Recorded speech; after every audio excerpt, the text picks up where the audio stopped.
다 같이 피아노 조각에 맞추어 묵상 기도 드리심으로 9월 19일 주일 예배를 하나님께 드리겠습니다. 다 같이 묵상 기도 드리시겠습니다.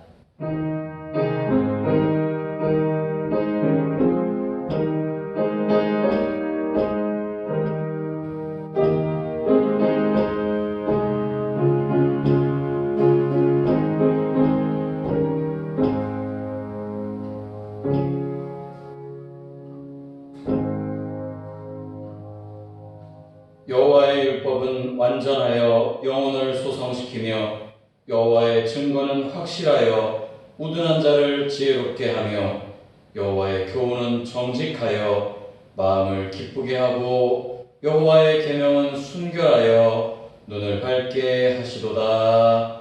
아멘. 사랑의 주님, 민족 명절인 추석을 앞두고 많은 사람들이 이동하는 가운데에도 저희들 주님께 드리는 예배 시간들을 기억하고 그것들을 지켜 주님 앞에 나와 예배하며 나아가오니 이 시간 예배하는 우리 모두의 삶 속에 하나님 임재하여 주시고 성령 충만한 은혜의 시간 되게 역사하여 주시옵소서. 한 주간 동안의 삶을 주님 앞에 다 내려놓고 주님 앞에 찬송과 기도로 예배하며 나아갈 때 우리의 마음속에 성삼위 하나님만이 홀로 좌정하여 주시고 하나님 임재하여 주셔서 하나님의 크고 풍성하신 은혜를 마음껏 누리는 복된 시간 되게 역사하여 주시옵소서. 우리 예배를 기쁘게 받으시는 사랑이 많으신 우리 주 예수 그리스도의 이름으로 기원하옵나이다. 아멘. 다 같이 송영 4장을 부르시겠습니다. 찬송가 4장입니다.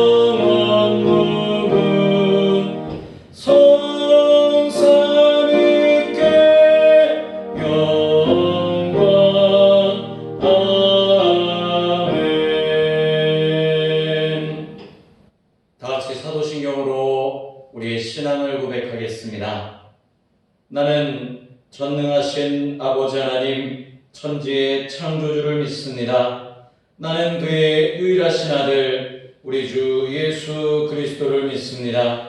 그는 성령으로 잉태되어 동정녀 마리아에게서 나시고 본디오 빌라도에게 고난을 받아 십자가에 못 박혀 죽으시고 장사된 지 사흘 만에 죽은 자 가운데서 다시 살아나셨으며 하늘에 오르시어 전능하신 아버지 하나님 우편에 앉아 계시다가 거기로부터 살아있는 자와 죽은 자를 심판하러 오십니다. 나는 성령을 믿으며 거룩한 공교회와 성도의 교제와 죄를 용서받는 것과 몸의 부활과 영생을 믿습니다. 아멘. 성시교독은 51번 시편 118편입니다. 교독문 51번 시편 118편. 여호와께 감사하라. 그는 선하시며 그의 인자하심이 영원하미로다.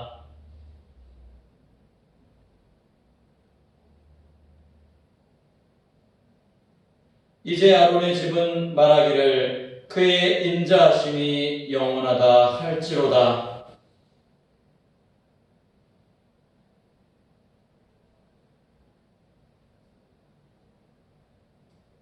내가 고통 중에 여호와께 부르짖었더니 여호와께서 응답하시고 나를 넓은 곳에 세우셨도다.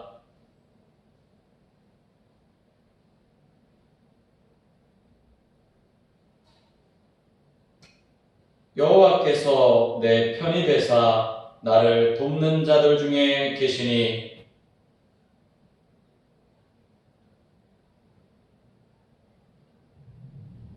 여호와께 피하는 것이 사람을 신뢰하는 것보다 나으며 여호와께 피하는 것이 고관들을 신뢰하는 것보다 낫도다.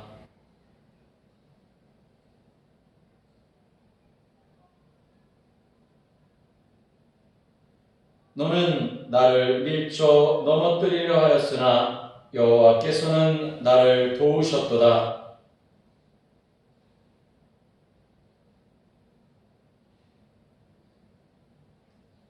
아멘.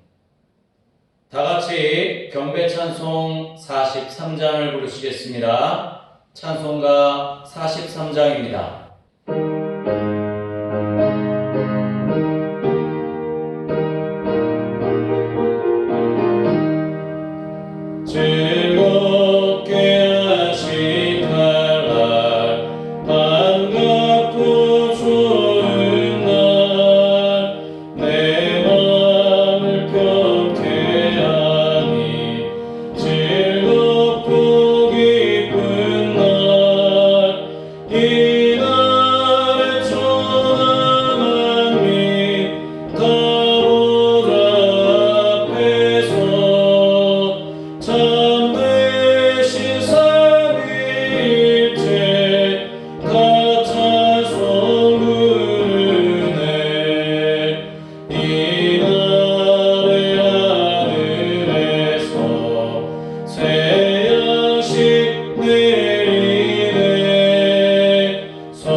이 시간 다 같이 참회 기도 드리시겠습니다. 사랑과 은혜가 풍성하신 하나님 아버지, 저희들 지난 한 주간의 삶도 주님 지켜주시고 은혜 가운데 돌보아 주심을 감사를 드립니다. 저희들 명절을 앞두고 우리들의 마음이 혼란스럽고 분주하여져서 하나님을 잊어버린 채 살아가지는 않았는지 이 시간 다시 한번 돌아보게 하여 주시옵소서. 민족의 명절을 맞이하며 친척들과 친지들 한자리에 모여 교제를 나누고 또 식탁에서 하나님 그동안 못 나눴던 안부들을 나눌 때에 하나님 혹여라도 우리가 세상적인 삶의 문제들로 말미암아 하나님을 잊어버리는 자들 되지 않게 도와주시고 저희들이 온전히 어디에서든지 빛과 소금의 역할을 감당해 나아갈 수 있는 그리스도인 된 삶을 세상 사람들에게 또 믿지 않는 친척들과 친지들에게 증거하며 전할 수 있는 명절 되어줄 수 있도록 주님 역사하여 주시옵소서. 하나님, 우리가 주님 오가는 모든 길들 가운데에도 하나님을 동행하여 주심을 기대하게 하여 주시고 기억하게 하여 주시고 그로 말미암아 하나님 우리와 늘 함께하여 주심을 삶으로 고백하며 간증할 수 있는 귀한 시간들 되게 역사하여 주시옵소서. 하나님의 시간 예배하는 저희들의 마음속에 하나님 찾아와 주시고 만나 주시옵소서. 세상적인 모든 죄의 문제들 또한 쓴뿌리들 주님의 십자가에 내려놓게 하여 주시고 온전히 참회하며 주님 앞에 정결한 마음으로 나아갈 때 이 시간 주님 들려주시는 말씀을 통해 우리의 심령이 변화되게 하여 주시고 우리의 삶이 변화되게 하여 주시고 우리의 가정과 또 가족들과 우리 구성원들 모두가 변화되어지는 삶을 누리며 살아갈 수 있도록 역사하여 주시옵소서. 이 시간 우리 예배 가운데 임재하시는 주님, 각각의 자리와 처소에서 예배할 때마다 그 가정과 직장과 사업장에 축복하여 주셔서 하나님의 놀랍고 크신 은혜가 예배드리며 경배하는 일들의 삶 속에 풍성히 임하는 시간 되게 역사하여 주시옵소서. 우리의 예배를 기쁘게 받으시고 흠양하실 주님을 기대하며 이 시간 참여하는 마음으로 예수 그리스도의 이름으로 참여하며 기도드리옵나이다. 아멘.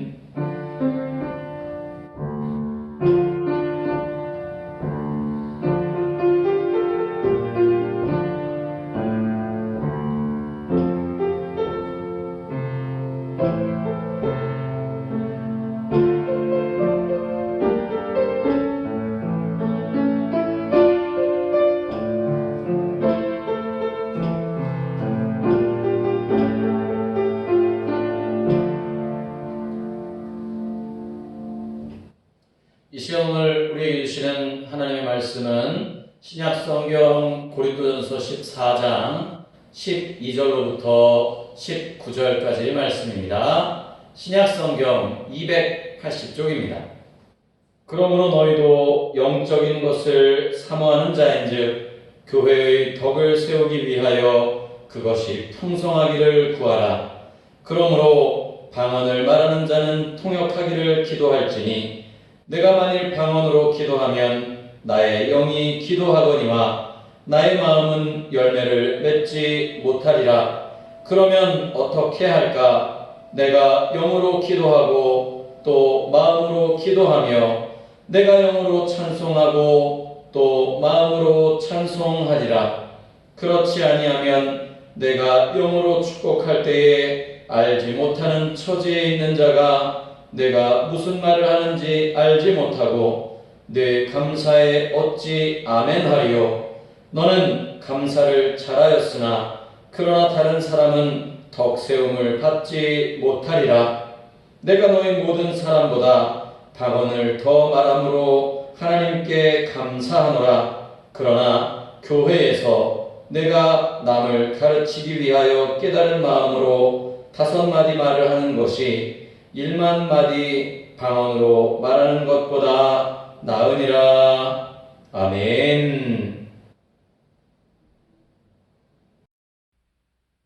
샬롬. 사랑하는 성업교회 성도 여러분, 한 주간도 주님 주시는 은혜와 축복 가운데 평안함으로 지내셨는 줄로 믿습니다. 지난주 금요일부터 아마 명절이 시작되면서 어쩌면 지금 예배드리고 있는 이 시간 온 가족들과 혹은 주변의 친척들과 함께 예배드리시는 우리 성도님들이 계시는 줄로 믿습니다. 우리 그런 의미에서 양옆에서 함께 예배드리시는 우리 성도님들, 친척들과 가족들 반가운 마음으로 다시 한번 인사 한번 나눠보도록 하겠습니다. 샬롬. 주님의 이름으로 사랑하고 축복합니다. 샬롬. 오늘 저는 고린도전서 14장 12절로부터 19절의 말씀을 가지고 풍성하기를 간구합시다 라는 제목으로 말씀을 나누려고 합니다. 여러분, 오늘 저와 여러분이 읽은 이 고린도전서의 본문은요, 잘 알고 계시는 대로 은사에 관한 여러 본문 중에 특별히 방언에 관한 이야기를, 또 방언 통역에 관한 이야기를 말씀을 해주고 있는 본문입니다. 은사가 뭘까요? 은사. 영어로 은사 하면 많은 단어들을 이야기하지만 탤런트 혹은 기프트 이렇게 이야기를 많이 합니다. 여러분, 교회에서도 사람들이 이런 이야기도 참 많이 해요. 글쎄 저 집사님은 찬송이 은사야. 아니야, 저 집사님은 가르치는 게 뛰어나고 탁월하잖아. 집사님 가르치는 은사가 있어. 에이, 저 집사님 봐봐. 저 집사님 봉사, 전도, 섬김이 으뜸이야. 아마 저거는 은사가 아니고는 저렇게 할 수 없을 거야 라고 그렇게 많이들 이야기를 하곤 합니다. 그러니까 은사를 표현한다면 교회 다니는 사람들 중에서 다른 사람들보다 뛰어난, 탁월히 잘하는 어떤 기능 혹은 재능이라는 말로 우리가 바꿔서 표현할 수 있는 거죠. 교회 밖에 있는 사람들은 아마 그것들을 재능이라고, 탤런트라고 이야기할 것입니다. 여러분, 그런데 재능과 은사가 다른 점이 있지 않습니까? 재능과 은사의 다른 점이 뭘까요? 재능은 자기 노력으로 개발할 수 있지만 은사는 하나님이 은혜로 부어주시는 거예요. 은혜로 부어주시는 거예요. 재능은 자기의 발전과 자기의 성공이 먼저이지만 은사는 신앙의 유익과 교회의 덕, 하나님의 영광을 위해 사용되어지는 것이 은사라고 하는 것입니다. 그렇기 때문에 우리가 세상에서 능력이 있거나 뛰어난 재능이 있다고 해서 교회에서 헌신할 수 있는 것은 아니라는 거예요. 반대로 세상에서의 재능은 좀 부족한 것 같지만 그러나 교회 안에서 하나님이 주신 은사를 통해 많은 사명들을 감당하는 것 또한 하나님께서 주신 은사의 탁월한 기능이기도 하는 거죠. 여러분, 이런 은사 왜 필요할까요? 그것은 바로 오늘 본문을 기록한 사도 바울이 고백한 것처럼 교회가 세워진 목적 때문입니다. 사실 교회가 세상에 무슨 사업체나 기업처럼 그런 영리를 추구하고자 하는 혹은 다른 목적들을 추구하고자 하는 것들 위해 세워졌다고 한다면 하나님의 은혜와 은사는 필요 없을 거예요. 하지만 교회는요, 세상의 일반적인 사업체나 기업체 혹은 세상의 기관들과는 다른 독특한 목적을 가지고 있지 않습니까? 그 목적이 뭘까요? 바로 영혼 구원이라고 하는 것입니다. 오늘 예수님께서 이것에 대해서 마태복음 16장 18절로부터 19절의 말씀을 통해 우리에게 이렇게 말씀해주고 계십니다. 또 내가 내게 이르노니 너는 베드로라. 내가 이 반석 위에 내 교회를 세우리니 음부의 권세가 이기지 못하리라. 내가 천국 열쇠를 네게 주리니 내가 땅에서 무엇이든지 매면 하늘에서도 매일 것이요 내가 땅에서 무엇이든지 풀면 하늘에서도 풀리리라 하시고 아멘. 여러분, 교회는요, 이 땅의 음부의 권세, 마귀가 가지고 있는 사망의 권세를 깨트려 버리고 또 하나님의 나라의 역사를 이루어가기 위해 하나님의 영광을 전하기 위해 그래서 죽어가는 많은 영혼들을 구원해내기 위해 세워졌다라고 하는 것입니다. 그게 바로 교회가 설립되어지고 세워지고 존재되어지는 목적이라고 하는 거예요. 그게 바로 교회 공동체의 사명이라고 하는 것입니다. 마귀가 지닌 사망의 권세를 깨트리는 것은요, 세상의 그 어떤 것으로도 되지 않습니다. 수백만, 억만 금을 준다고 해도 그것을 깨트릴 수는 없어요. 혹은 탁월한 능력이나 지식을 가지고 있다고 해서 그것들을 부숴버릴 수도 없다라고 하는 것입니다.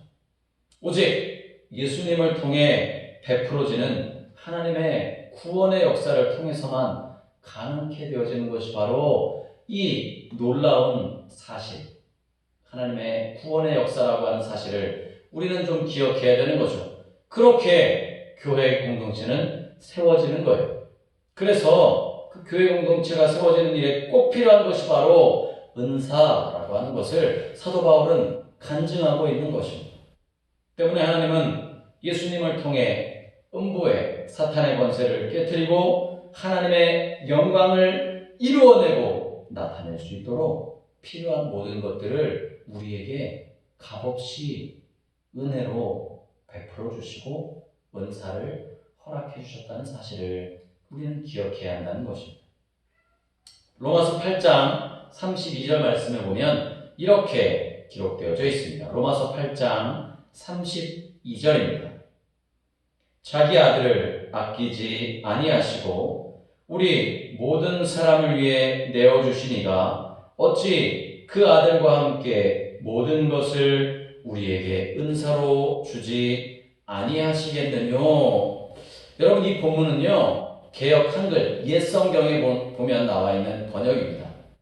여러분, 우리가 지금 보고 있는 개역 개정에서는 빠져있는 단어가 있어요. 바로 은사라고 하는 단어가 개역 개정에는 빠져있지만 옛 성경에는 들어있습니다. 왜요? 그만큼 하나님은 예수 그리스도를 우리를 위해 십자가에 달려 죽기까지 보내주셨던 분이시기에 우리에게 은사를 주시는 것 또한 아끼지 아니하시는 분이시다라고 하는 것을 말씀해 주고 계시는 거예요. 하나님이 자기 아들 예수 그리스도 이 땅에 보내주셔서 죽을 죄인 우리를 위해 대신 내어주셨는데 우리가 원하고 구하고 혹은 우리를 위해서 은사를 부어주지 않겠냐는 거예요. 그렇습니다. 하나님은 하나님이 사랑하시는 저와 여러분들을 위해 이 땅에 예수님을 보내주셨어요. 뿐만 아니라 이제 우리를 위해 은사를 내려주시겠다고 말씀하신 것이 바로 하나님의 약속이라고 하는 사실입니다. 여러분, 그 은사의 종류 굉장히 많지 않습니까? 성경이 표현하고 있는 대로 어떤 사람들에게는 지식의 말씀을, 어떤 사람들에게는 지혜의 말씀을, 또 다른 어떤 사람들에게는 병 고치는 은사를, 어떤 이들에게는 예언함을, 어떤 이들에게는 영을 분별하는 능력을, 어떤 사람들에게는 방언을, 오늘 읽은 본문의 말씀처럼 어떤 사람들에게는 방언, 통역함을, 어떤 이들에게는 믿음의 역사가 나타나도록 선물로 은사를 베풀어 주시는 것이 하나님의 그 은혜이고 하나님의 은사라고 하는 사실을 기억하시기 바랍니다. 여러분, 교회는요, 이런 하나님의 은사 속에, 은혜 속에 주어지는 놀라운 은사를 통해서 음부의 권세, 사탄, 마귀의 세력들을 물리치고 세상 속에서 하나님의 영광을 드러내고 나타내는 거예요. 여러분, 교회가 뭐 엄청나게 대단한 일들을 하는 것 같지만 여러분, 그러나 그 일들의 가장 기본적이고 기초적인 것은 뭐다? 하나님의 영광을 드러내는 일이다. 그 영광을 드러내기 위해서 하나님께서 저와 여러분들에게 무엇을 허락하신다? 은사를 베풀어 주신다. 왜요? 음부의 권세, 사탄 마귀의 세력들을 이겨나갈 힘을 주시기 위해 능력을 베풀어 주신다라고 사도 바울이 오늘 고린도 교회 교인들을 향해 간증하고 증거하고 있는 것입니다. 왜? 고린도 교회 교인들은요, 당시에 이런 은사에 너무 집중하고 편향되어 있었어요. 팔을 짚고 당을 짚고, 또 당시에 고린도 지역 자체가 워낙 어마어마한 타락과 또 어마어마한 물질 교역의 장이었기 때문에 세상 속에 휩쓸려 살아가는 그리스도인들이 흔들리지 않으려면 어떻게 해야 된다? 은사를 풍성하게 간구하고 하나님이 주신 그 은사로 말미암아 살아가야만 그 세상 속에서 이겨나갈 힘을 누릴 수 있었다라고 하는 것을 오늘 사도 바울은 고린도 교회 교인들을 향해 간증해주고 있는 것입니다. 그래서 어떻게 하기를 구하라고 하냐면요, 은사가 풍성하기를 구하라고 사도 바울이 교인들에게 권면하고 있어요. 하나님의 은혜와 하나님의 은사는요, 아주 풍성해서 제한이 없어요. 사실 무제한이에요, 무제한. 마치 무한 리필, 뷔페집이나 무한 리필 식당처럼 하나님의 은사 제한이 없어요. 정말 제한이 없으세요. 정말 아무 제한이 없으신데 마음껏 구하기만 하면, 간구하기만 하면 주신다고 약속하셨는데 여러분, 왜 그것들을 구하지 못하고 있을 때가 많다라고 하는 거예요. 첫 번째 이유는 의심해서, 두 번째 이유는 믿지 못해서, 세 번째 이유는 설마해서. 이상하죠? 네, 다 똑같습니다. 우리가 그 하나님께서 무한으로 베풀어 주시는 은혜를 믿지 못하기 때문에 구하지 않는 것, 그래서 받지 못하는 것뿐입니다. 여러분, 세상에서 가장 커다란 수가 뭔지 아십니까? 제게 있어서 세상에서 가장 커다란 수는 그냥 이론적으로는 이만큼이다라고 알고 있었지만, 제가 대충 이 정도면 큰 수 아니야라고 생각했던 건 조라고 하는 단위입니다. 조 단위. 억은 동그라미 8개잖아요. 조는요, 동그라미가 몇 개일까요? 12개더라고요. 동그라미 12개를 제가 본 적이 없습니다. 그래서 그냥 막연하게 저는 동그라미 12개, 조 단위면 어마어마하게 큰 수다라고 생각했는데, 여러분, 설교를 준비하면서 보니까 이 동그라미가 무려 68개. 동그라미가 68개가 되는 수가 무슨 수인지 아십니까? 무량대수라고 하는 말로 불려집니다. 그 밑으로 동그라미 64개는 여러분이 잘 아시는 것처럼 불가사의라고 하는 숫자입니다. 여러분 이 불가사의라고 하는 숫자나 조, 경, 해 혹은 제가 말씀드렸던 동그라미 68개, 68개의 무량대수라고 하는 숫자 모두 다 인도에서 나온 숫자의 개념인데 그것들을 인도에서 전해져 온 그 인도에서 불교가 전해져 오면서 불교에서 이야기하는 숫자들로 그렇게 이야기를 하고 있습니다. 여러분, 근데 아라비아 숫자를 이렇게 표기를 해요. 인도 사람들이 셈이 또 수식이 굉장히 수 개념이 굉장히 뛰어났던 것 같아요. 그래서 거기에서 시작되어진 이 개념들을 그대로 아라비아 숫자로 그렇게 우리가 사용하고 있는 거죠. 조, 경, 해. 저는 조 단위의 숫자 동그라미 12개도 보지 못했으니 뭐 불가사의라든지 무량대수라는 게 10의 10자리다 0의 자리가 68개나 있다라고 하는 것들은 생각도 못했죠. 그런 수가 존재하긴 존재하더라고요. 그런데 중요한 것 한 가지가 있어요. 여러분, 이 무량대수보다 더 큰 수가 있습니다. 뭘까요? 무량대수에 플러스 1을 한 거예요. 여러분, 예전에 아이들 이런 장난들 많이 치지 않습니까? 야, 우리 집에 쌀이 100가마 하나 있어. 100가마? 야, 우리 집에는 100가마보다 한 가마 더 있어. 101가마 있어. 야, 우리 집에 금이 100돈이 있어. 10돈이 있어. 막 10개가 있어. 그러면 야, 웃기지 마. 우리 집에는 금이 11개가 있어. 야, 우리 집에 1000만원 있어. 야, 웃기지 마. 우리 집에는 1001만원 있어. 더하기 1을 하면 무조건 그것보다 큰 수가 되어지는 거예요. 아이들이 그렇게 이야기하는 것들을 보면서 야, 참 아이들답다라고 생각했었는데 그러면서 속으로 생각했습니다. 그렇다면 과연 우리 인간들이 측량할 수 없는 것들도 있을까? 측량할 수 없는 것들은 뭘까? 여러분, 이렇게 따져보면 인간이 측량할 수 있는 가장 큰 수는 존재할 수 없는 거죠. 왜냐하면 무조건 그 어마어마한 수에 플러스 1을 더하면 그것이 더 큰 수가 되고 더 큰 수가 되고 더 큰 수가 되고 무한대로 갈 수밖에 없는 거잖아요. 그렇습니다. 우리가 측량할 수 있는 것 쉽게 우리의 지식으로는 알 수 없어요. 사도 바울이 그리스도 안에 있는 은혜의 풍성함을 이렇게 나타냈던 거예요.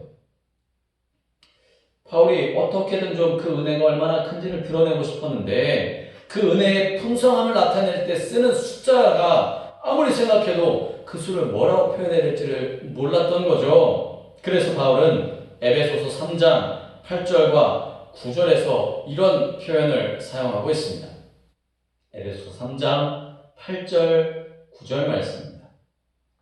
모든 성도 중에 지극히 작은 자보다 더 작은 나에게 이 은혜를 주신 것은 측량할 수 없는 그리스도의 풍성함을 이방인에게 전하게 하시고 영원부터 만물을 창조하신 하나님 속에 감추어졌던 비밀의 경륜이 어떠한 것을 드러내게 하려 하심이라. 아멘.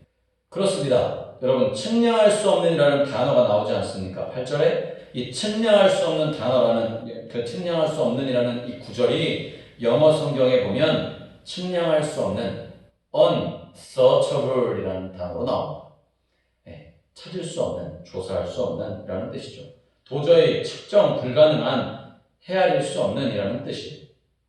하나님의 은혜와 사랑이 얼마나 커다란지 우리가 도저히 가진 수의 개념으로는 측정이 불가능하다라고 하는 거예요. 찾을 수가 없다라고 하는 거죠. 측정 불가능할 정도로 풍성한 은혜가 누구에게? 저와 여러분 그리스도인에게 열려져 있다는 거예요. 할렐루야! 얼마나 감사한 일이고 얼마나 우리가 기뻐해야 될 일입니까? 하나님의 은혜와 하나님의 그 은사와 사랑은 너무너무 커서 측량할 수가 없다는 거예요. 하나님이 이처럼 측량할 수 없는 은혜와 은사를 교회에게 활짝 열어놓으신 이유가 있습니다. 교회가 제대로 하나님의 영광을 드러내며 하나님의 사명을 감당하기를 원하셨던 것이죠. 그렇습니다. 오늘날 교회는 이 무한한 하나님의 은혜와 은사를 힘입어야 제대로 교회가 교회되어지는 모습들을 드러내고 감당해 나아갈 수 있는 거죠. 그러므로 우리는 주님의 은혜, 성령의 충만한 능력을 간구해야 될 줄로 믿습니다. 오직 성령 충만함을 받으라고 말씀하신 그 말씀처럼 말입니다. 우리가 순간순간마다 성령 충만하기를 간구하되 풍성하게 주시기를, 그래서 우리에게 은사도 풍성하게 주시기를 간구해야 된다라고 하는 사실입니다. 여러분, 사실 오늘 본문 고린도전서 14장 12절로부터 19절의 말씀에 보면요, 방언을 말하는 자는 방언을 통역하는 은사를 구해야 된다라고 말하고 있습니다. 보다 더 좋은 은사, better than, 보다 더 나은 그 다음의 은사를 구하라고 사도 바울이 교훈하고 권면하는 거예요. 여러분, 방언의 은사 체험해 보신 분들 아시겠지만 방언이라는 것 얼마나 신비한 것인지 알 수 없습니다. 방언으로 기도하면 남들이 10분 기도할 때 30분, 1시간, 2시간 정말 깊이 기도할 수 있어요. 그런데 기도하다 보면 내가 무슨 기도를 했지? 라고 답답한 마음이 들 때가 있지 않습니까? 그럴 때 왜요? 방언으로 기도를 하긴 하는데 내가 무슨 기도를 하는지 모를 때가 있는 거죠.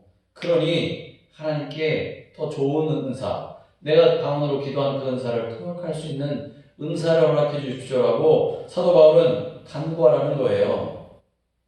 여러분, 7, 80년대 한국교회가 부흥의 시기로 막 달려가던 그 시기, 그때 한국교회는요, 이 방언의 은사를 굉장히 중요시하게 여겼죠. 부흥 강사 목사님들이 부흥회 때마다 방언을 받게 하기 위해서 열심으로 애쓰시고, 또 그때 참 방언으로 성도님들이 많은 은혜를 받는 줄로 압니다. 이 방언의 은사를 입어서 밤새도록 기도하는 역사가 나타나게 됐고요. 그것들을 기반으로 한국교회는 놀랍게 부흥하고 성장해 나아갔어요. 70년대, 80년대, 90년대 후반까지 말입니다. 그런데 이것들이 자신의 영적인 유익에는 어쩌면 도움이 될지도 모르지만 방언의 통역이 없으면 방언을 하지 못하는 사람들이나 상대들에게는 아주 곤욕스럽고 낯설고 이상하게 여기까지 하는 그런 일들이 일어나기도 했던 거죠. 마치 한 2% 정도 부족했던 것처럼 말입니다. 교회는 이때 영적으로 가장 은혜가 넘쳤어요. 원동력은 방언의 은사를 포함한 이런 은사 운동이 기반이 되어졌기 때문입니다. 은사를 통해, 기적을 통해 방언의 은사뿐만 아니라 무슨 은사야? 신의 은사 혹은 예언을 말하는 은사들도 많아졌던 거죠.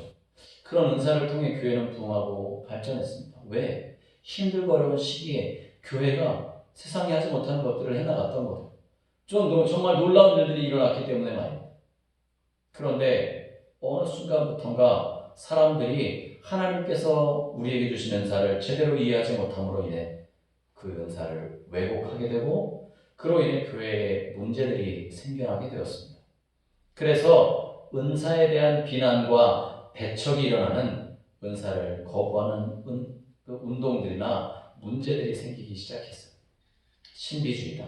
은사주의는 너무너무 신비로운 것들만 추구하는 성경적이지 못한 것들이다라고 이야기하기 시작했습니다. 여기저기에서 이런 비난들이 일어나자 금세 위축되어져서 교회와 성도들은 은사를 위험하게 여기기까지 했고요. 또 금기시하는 일들도 일어나기도 했습니다. 그러면서 여러분, 우리 어르신들은 잘 아시겠지만 신령 부흥회가 말씀 사경회로 변화되었어요. 말씀으로 돌아가자라고 하는 운동들로 바뀌게 되었던 거죠. 그렇게 서서히 한국교회는 은사를 잊어버리기 시작했습니다. 결국 교회의 부흥을 일으키던 그 운동들이 사그라들면서 여러분, 사실 한번 생각해 보시면 성도들의 기도 시간들도 많이 줄어들고요. 그로 인해 헌신도 줄어들고 봉사에 대한 열정들이나 복음 전파에 대한 힘을 잃어가게 되었었어요. 결과 한국교회는 오래전부터 마이너스의 성장이 거듭되어지고 있습니다. 이게 솔직한 현실이기도 하죠. 그런데 아이러니하게도 성도 여러분, 교회는요, 이전과는 비교할 수 없을 정도로 교회 건물이 과거보다 훨씬 좋아졌고요. 시설도 대형화, 첨단화되게 되었습니다. 요즘에 대형 교회들 어떻습니까? 방송국을 가지고 있는 교회들까지 있지 않습니까? 그런데 무엇인가 늘 2% 부족하죠. 바로 교회 부흥의 본질, 교회 공동체가 해나가야 되는 그 본질인 하나님의 은사를 자꾸만 잊어버리게 되었던 것입니다. 여러분, 이 은사가 회복되어지지 않으면 교회는 점점 더 건조해지고 정말로 몸이 건조한 삶처럼 그렇게 차가워질 수밖에 없음을 오늘 사도 바울은 그 고린도 교회를 향해 교훈하는 말씀으로 저와 여러분들에게도 교훈해주고 계시는 거예요. 여러분, 자동차에 문제가 생겼을 때 자동차를 버리시는 분들 안 계시지 않습니까? 자동차에 문제가 생기면 자동차는 고쳐 쓰기 마련입니다. 마찬가지로 우리가 은사에 대한 문제점이 있었다라고 한다면 은사를 어떻게 활용하고 개발하고 교회의 유익을 위해 그것들을 정말로 잘 바꾸어 나아갈까를 더욱더 노력해야 될 것 같아요. 그것도 목회자의 문제이고 또 성도님들과 함께 합심하여 기도하며 나아가야 될 문제였을 것입니다. 그래야만 성경이 말씀해 주신 대로 교회는 음부의 권세, 오늘 본문의 말씀처럼 음부의 권세를 깨트리고 하나님의 나라의 영광을 힘있게 전하는 사명을 감당해 나아갈 수 있는 거죠. 오늘날 한국교회, 특별히 우리 교인들, 우리 성도님들이 다시 해야 될 일은요, 하나님의 은혜와 하나님의 은사가 다시 우리 안에 불일 듯 좀 일어나도록 그것들을 회복하는 그런 일들을 위해 기도해야 될 줄로 믿습니다. 특별히 요즘 시대 코로나19의 상황들, 개인적인 영성생활이 얼마나 중요한 시기인지 알 수 없습니다. 여러분, 넋놓고 있다가는요 우리의 신앙이 바닥을 친다니까요. 기도하지 않으면 하나님의 말씀이 눈에 들어오지 않아요. 하나님의 말씀이 내 마음을 울리지 않습니다. 내 마음이 몸이 건조해져서 예배드리는 것이 기쁘거나 즐겁지 않을 수도 있어요. 여러분이 얼마나 무서운 일인지 아십니까? 부흥했던 그 시대, 예배의 자리에 나와 기도만 해도 눈물이 펑펑 나오던 그 시대가 우리나라를 이끌어갔던 시대였던 거죠. 우리 주님은 하나님께서는 예수 그리스도를 통해 우리에게 은혜를 베풀어 주시고 은사를 베풀어 주시되 어떻게 베풀어 주시는 분이시다? 풍성히 베풀어 주시는 분이시다. 우리가 풍성하기를 간구하기만 하면 풍성하게 베풀어 주시는 그 놀라운 하나님의 은혜와 축복을 저와 여러분 경험하며 나아가야 될 줄로 믿습니다. 여러분, 오늘 본문 12절 말씀이 이렇게 말씀하고 있어요. 그러므로 너희도 영적인 것을 사모하는 자인즉 교회의 덕을 세우기 위하여 그것이 풍성하기를 구하라. 풍성하기를 간구하라라고 하는 말씀입니다. 하나님은요, 어제나 오늘이나 내일이나 영원토록 동일하신 하나님이심을 믿으시기 바랍니다. 사도 바울이 있을 그 시대에만 하나님이 은사를 베풀어 주시는 하나님 아니시라는 거예요. 70년대, 80년대, 90년대에만 교회가 부흥이 일어나도록 하셨던 하나님이 아니시라는 거죠. 오늘 지금 이 시간에도 저와 여러분들을 통해 하나님은 부흥의 역사를 이루시기를 원한다는 사실을 믿으시기 바랍니다. 할렐루야. 그 일을 위해 우리가 풍성하기를 간구해야 된다라고 하는 거예요. 교회를 통해 측량할 수 없는 하나님의 은혜와 은사가 우리 가운데 부어지도록 기도하고 나아가기를 권면해주고 계시는 것입니다. 사랑하는 성도 여러분, 오늘 이 본문의 말씀이 우리에게 무엇을 교훈해주고 계실까요?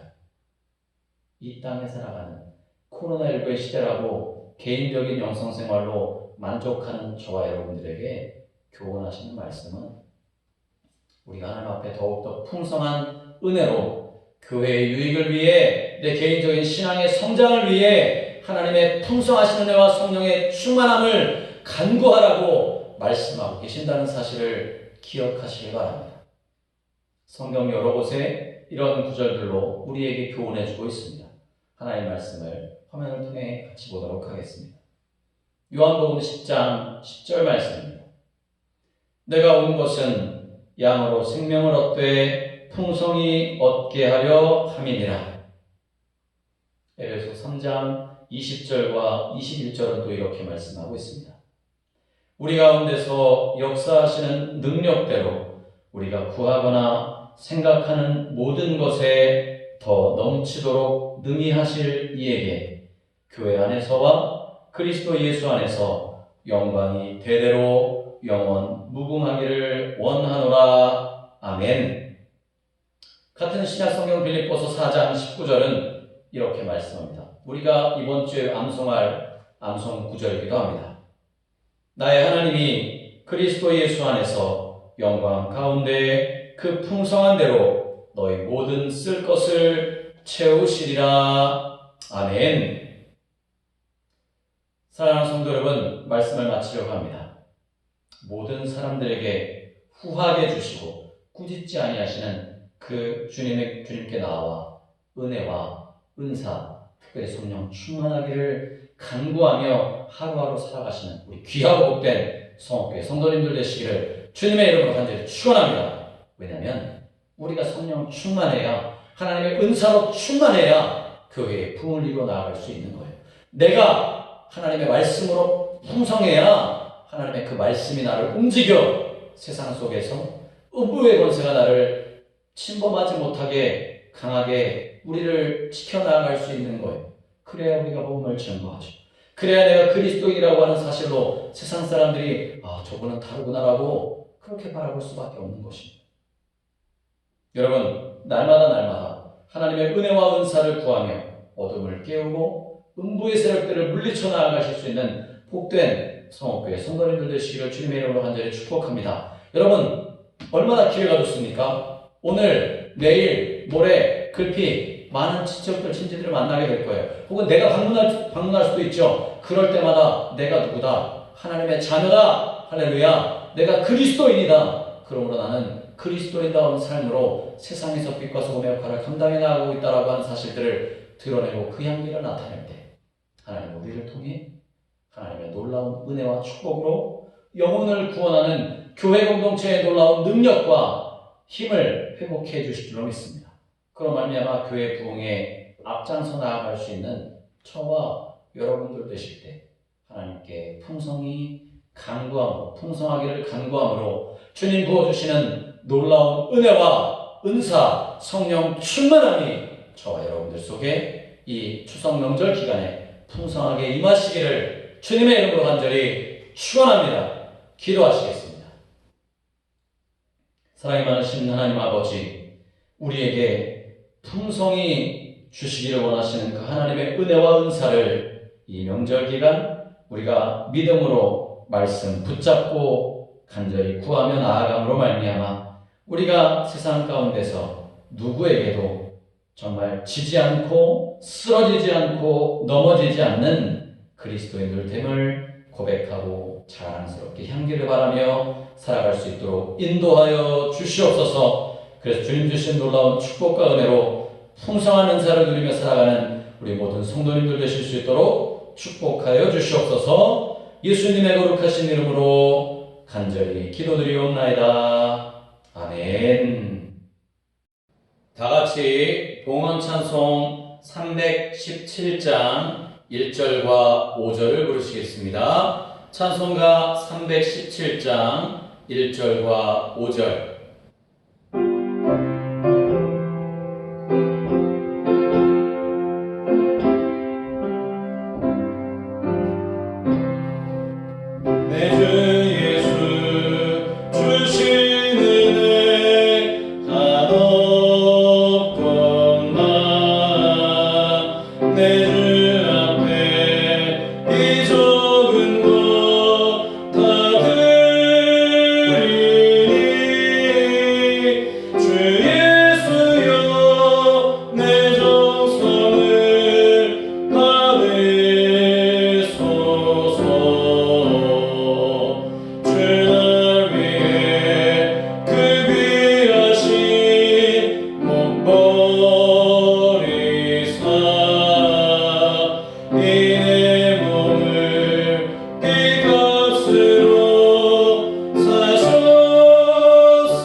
이 시간 드려진 예물 위해서 봉헌기도 드리시겠습니다. 사랑이 풍성하신 하나님 아버지, 오늘 이 시간 저희들이 주님 앞에 예배하며 경배하며 하나님의 은혜에 감사할 수 있음을 감사를 드립니다. 주님께서 우리를 사랑하여 주셔서 오늘 이 시간까지 우리를 인도하여 주시고 그 크신 은혜와 사랑으로 순간순간마다 우리를 지키시고 보호하여 주심에 감사하며 우리가 이 시간 우리의 온 마음과 정성 우리의 물질을 주님 앞에 봉헌하며 올려드리오니 이 시간 우리의 정성 가득한 예물을 기쁘게 흠양하여 주시옵소서. 하나님 성경을 통해 말씀하신 약속의 말씀대로 우리가 인색하거나 억지로 드리지 않는 예물을 통하여 하나님 나라의 우리의 예물이 깊이 쌓여지게 하여 주시고 그 예물을 통해 우리가 이 땅에 살아가는 동안 풍성한 축복을 누리며 살아갈 수 있는 그리스도인들 되게 역사하여 주시옵소서. 주님, 우리가 이 시간 주님 앞에 11조 예물을 구별하며 올려드립니다. 저희들에게 경제활동할 수 있는 힘과 능력 허락하여 주시고 우리에게 직장과 사업장 허락하여 주셔서 코로나19라고 하는 전대미문의 팬데믹 시간들과 상황들 속에서도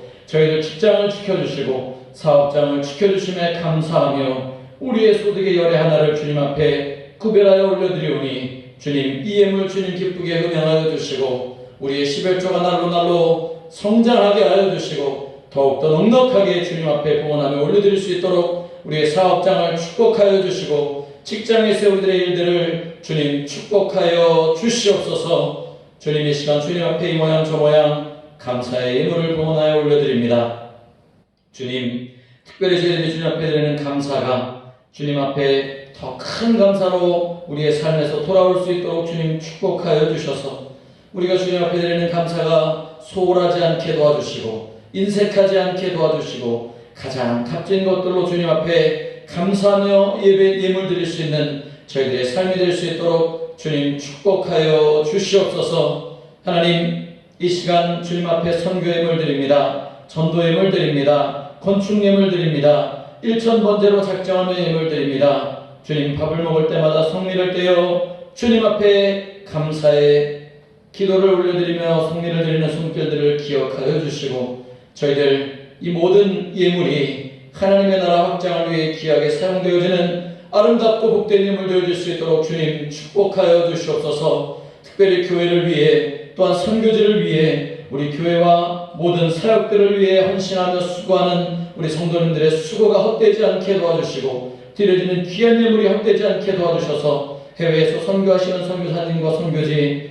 또한 국내의 작은 교회들 또한 우리 교회의 모든 사역들과 우리 교회의 모든 성도님들의 삶 속에 하나님 주님이 함께하여 주심으로 늘 풍성하게 함께하시는 그 주님을 삶으로 간증하고 고백하는 저희들이 될 수 있도록 주님 축복하여 주시옵소서.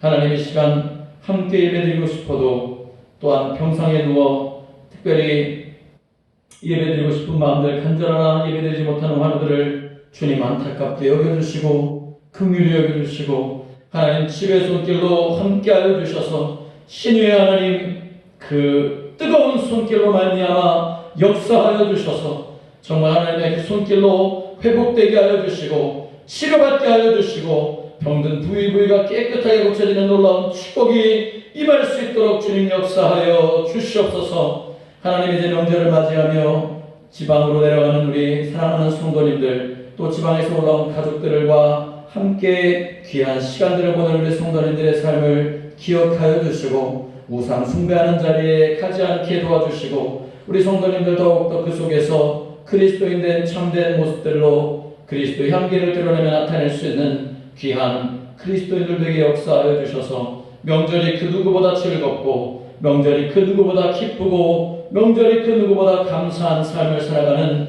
복된 시간 되게 역사하여 주시옵소서. 하나님 명절임에도 불구하고 홀로 또한 명절을 보내신 우리 성도님들이 있으니까 하나님 찾아가셔서 위로하여 주시고 그들의 삶 속에 하나님들 동행하여 주심으로 말미암아 하나님이 나와 함께하여 주심으로 하나님이 나와 동행하여 주심으로 하나님의 은혜 가운데 평강 가운데 하나님 명절을 잘 보내며 감사할 수 있도록 역사하여 주시옵소서. 해외에서 근무 중인 성도님 또한 군 복무 중인 우리 청년들 또한 부모님을 만나며 또한 이곳저곳에서 부모님께로 향한 우리 청년 지체들을 기억하여 주시사 그들도 기쁜 마음으로 감사의 예배로 하나님 앞에 영광 돌리는 시간 되게 역사하여 주시고 그들이 또 남은 후반기의 삶도 주님과 동행하는 복된 삶을 살아갈 수 있는 복된 시간 되게 역사하여 주시옵소서. 이 나라의 민족을 축복하여 주시고 우리 교회를 부흥케 하여 주시고 성령의 능력과 은혜로 말미암아 코로나19의 모든 시간들과 사태들이 해결되어지는 놀라운 역사가 속히 일어날 수 있도록 우리가 먼저 기도하며 나아갈 수 있는 복된 시간 되게 역사하여 주시옵소서. 장거리 운전하는 성도님들에게는 하나님 그 운전대를 붙잡아 주셔서 안전하게 사고 없이 잘 다녀올 수 있는 시간 되게 역사하여 주시기 원하오며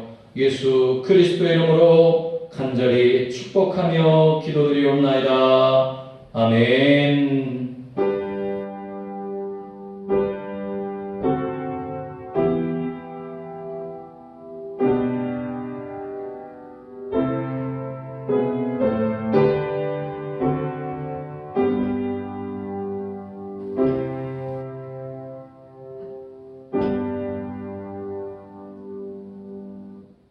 교회 소식을 말씀드리겠습니다. 첫 번째 소식입니다. 추석 명절 가정 예배서가 가정으로 편지를 통해 우편으로 발송되었습니다.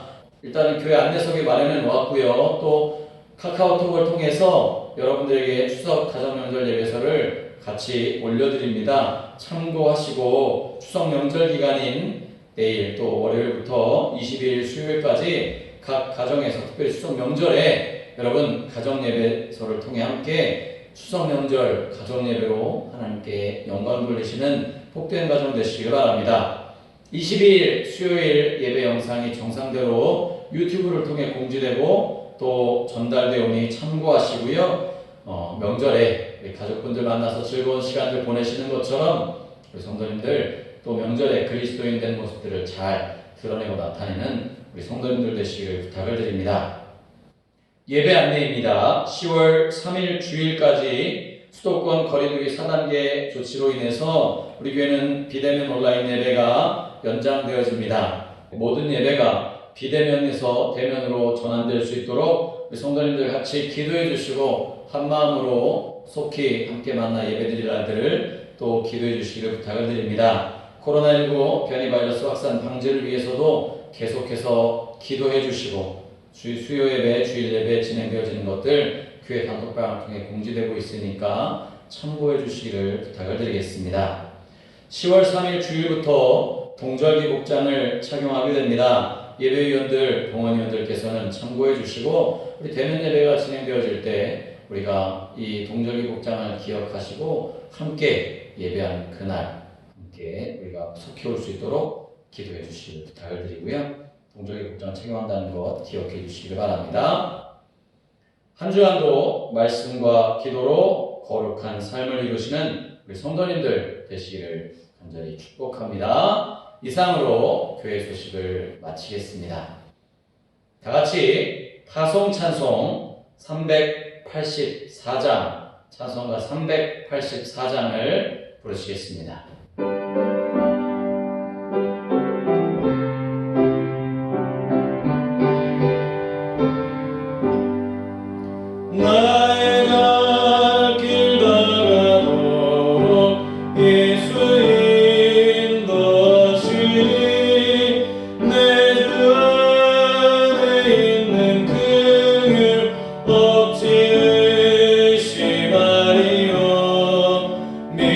믿음으로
크신 은혜와 하나님 아버지의 크고 극진하신 사랑하심과 보혜사 성령님의 감화 감동 위로 교통 인도 충만 역사하시는 은총이 오늘 성령 충만하여 하나님께서 우리에게 주신 은사를 풍성히 간구하기로 다짐하고 세상을 향해 나아가며 추석 명절 친척들과 친지들을 만나는 사랑하는 모든 우리 성업교회 성도님들과 그 가정과 직장과 자녀들, 사업장 위에와 우리 교회와 지역 나라 전체 위에 이제로부터 영원토록 함께 하옵시기를 간절히 축원하옵나이다.